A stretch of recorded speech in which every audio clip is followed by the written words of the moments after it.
Right now we're in the city of Pasadena, California. We are on our way to go visit with a legend in the movie industry, a man by the name of Edward Sherman. My father, Vincent Sherman, was a Hollywood studio director. He worked at Warner Brothers. He made more than 30 features there. Yeah.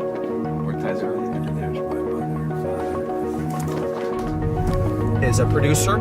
He's produced everything, documentaries, films. He's been part of television, you name it. He's also an educator. He's a film teacher for a very long time. He's done everything under the sun. Well, why are we meeting with him? Well, we have the unique opportunity to sit down with him and talk with him a little bit about his career.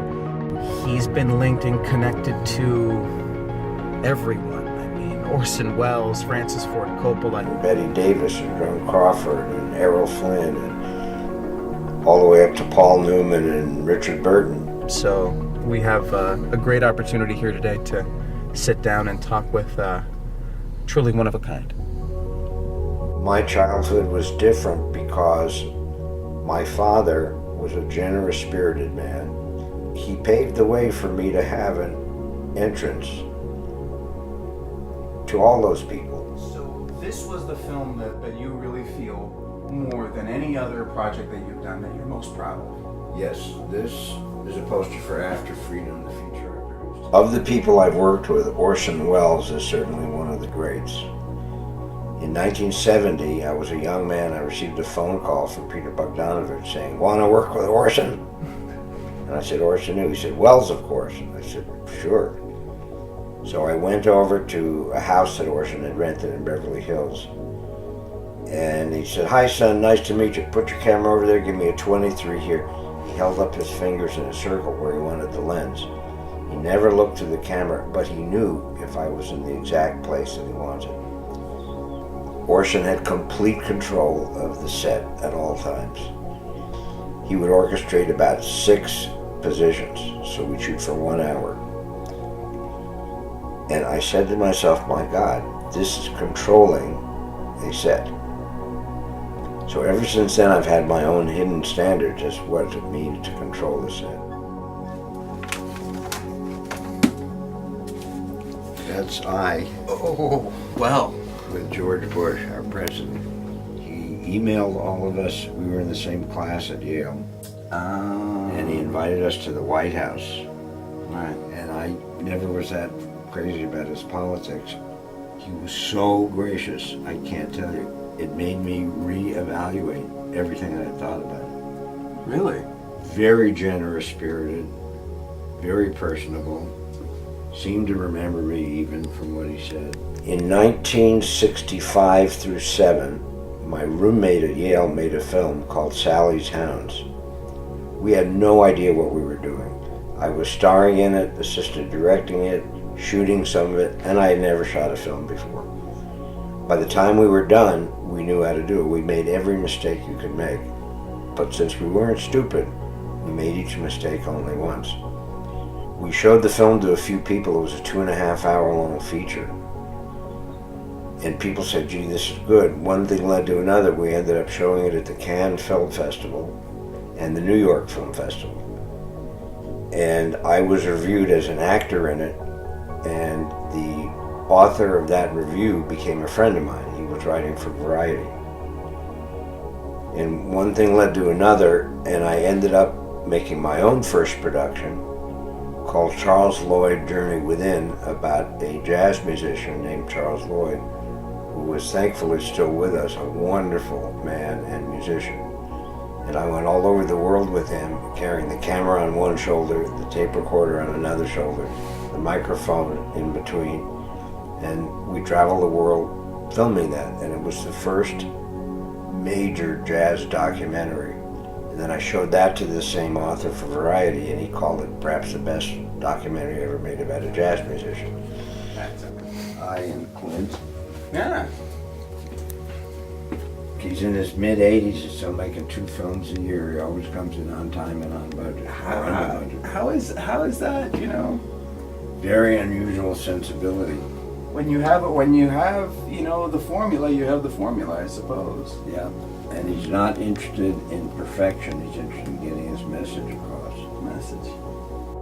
If we take all the films and videos that I made, from big features to television series to corporate videos, it's got to be hundreds.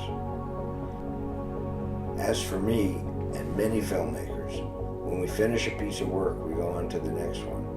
We have to, otherwise we get stuck in that tangent.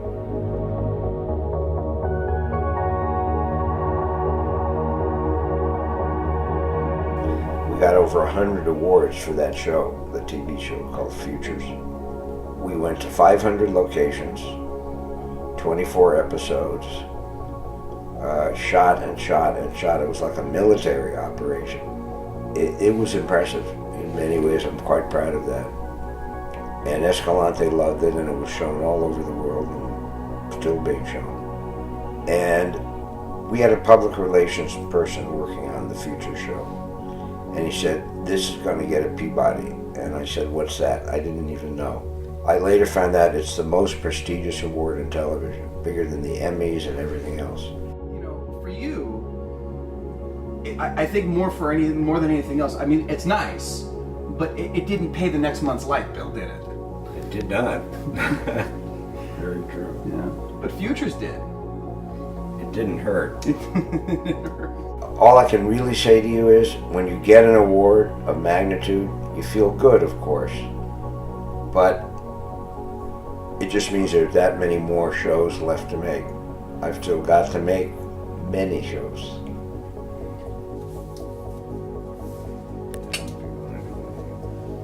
How long did it take you to write that? 6 months. Huh? I read 10,000 pages of interview. This is before word processors existed. I transcribed 85 interviews. When I wrote my second book, directing the film, I was asked to teach. I said, "I don't know anything about teaching." And they said, "Well, if you can write that book, you can teach. Just start talking." And so I started talking. In 38 years, I talked about film. There wasn't a huge transition for me. It was getting to others, people's minds and aesthetic awarenesses, those principles that I thought were important. Michael Bay and Zack Snyder and Tarsim, and I have 7,000 students graduated, and 90% of them work in the film business.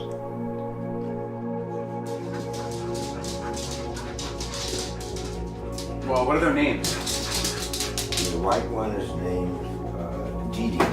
Dee Dee. Hi, Dee Dee. Hi, Mama. Hi. Okay. Good puppy. Good girl. What's next? You're in your 70s. You're Just became 70. 70. All right. There's a damn good question, which is what's next? And I feel there are situations in the world that can be described with documentary films. I recently met Alfredo, to whom I'm talking right now, who alerted me about a major situation in the country of Venezuela. Se pierde de vista hacia adelante la marcha.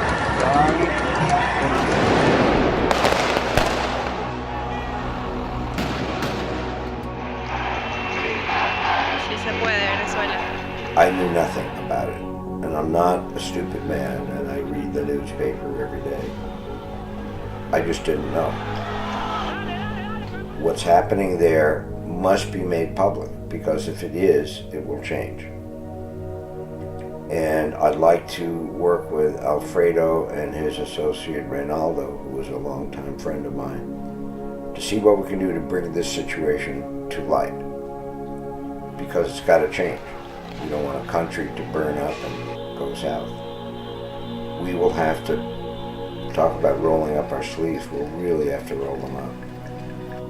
And so any assistance we can get from the viewpoint of what we call in our business seed money investors will be appreciated. It'll let us put the full attention on it that we need. Eric, thank you again for everything. I appreciate you, and Pleasure. we'll be be seeing a lot more. Good. We want to have a product. We do, definitely. Thank you so much. Oh, boy. Bye.